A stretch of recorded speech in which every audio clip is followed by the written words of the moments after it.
চাওক হাইকোৰ্টৰ পৰা এবাৰ ষ্টে অৰ্ডাৰ এবাৰ কেনচেল অৰ্ডাৰ তেনেকা হৈ আছে সো অনাৰেবল হাইকোৰ্টক আমি সদায় সন্মান কৰিব লাগিব আজি যি ৰায় ওলাইছে হিটোও সন্মান কৰিব লাগিব আগতে যি ৰায় ওলাইছিল হিটো আমি সন্মান কৰিছিলো তো এটা সেই কাৰণে নব কুমাৰ শৰণীয়া ডাঙৰীয়াৰ নিৰ্বাচন খেলা নেখেলা এটো হাইকোৰ্টৰ ওপৰত হৈছে গতিকে যেটো নেকি ভুৱা প্ৰমাণপত্ৰ ইবিলাকৰ কথাটো হাইকোৰ্টে ঠিক কৰিব আইনে ঠিক কৰিব ইয়াৰ ওপৰত মই ক'ব নিবিচাৰো গতিকে এই গোটেই কথাটো আইনী ব্যৱস্থাৰ মাজেৰে হ'ব কিন্তু আজি আদালতত যি ৰায় প্ৰদান কৰা হৈছে সেই আদালতৰ ৰায় এটা কথা স্পষ্টভাৱে উল্লেখ কৰিছে যে নব কুমাৰ শৰণীয়াৰ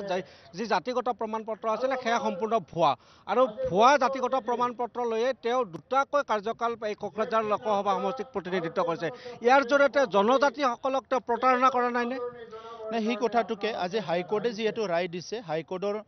ৰায়টো আমি সকলো সন্মানে সবে মানি ল'ব লাগিব আৰু পৰৱৰ্তী সময়ত তেখেতে কি ভুল কৰিছে কি ভাল কৰিছে তেখেতৰ ওপৰত কি সিদ্ধান্ত হ'ব বা কি ব্যৱস্থা হ'ব এইটো আইনগতভাৱে হ'ব আৰু হিটোৰ ওপৰত মই বেছি ক'ব বিচৰা নাই কাৰণ তেখেতে দুবাৰ সাংসদ হৈ গ'ল তো কেনেকৈ হ'ল কেনেকৈ নহ'ল এইটো হাইকোৰ্টত অহাৰ লগে লগে সব কথা হাইকোৰ্টে সিদ্ধান্ত কৰিব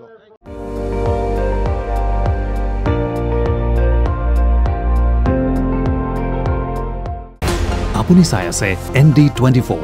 সৰ্বশ্ৰেষ্ঠ নহয় সৰ্বোত্তমৰ দৌৰ